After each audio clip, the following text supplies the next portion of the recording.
You ask Tiger to calculate. This deals with finding the midpoint between 2 points. The midpoint between the 2 points is 28.511. Let's solve it step by step. Plot the 2 points and calculate the midpoint using the formula.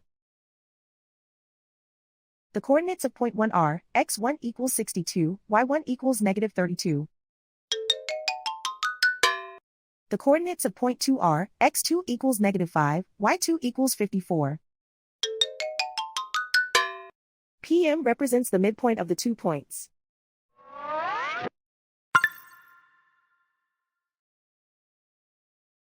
Use the x values in the midpoint formula to find the midpoints x. x1 equals 62.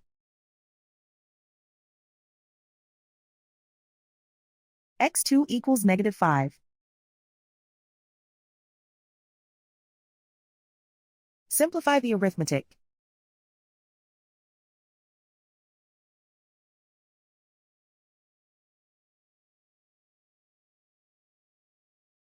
Use the y values in the midpoint formula to find the midpoints y.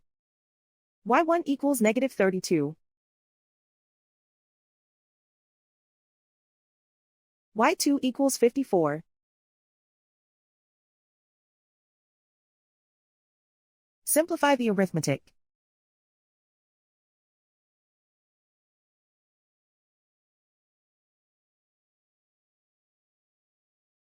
And so, the midpoint is 28.511.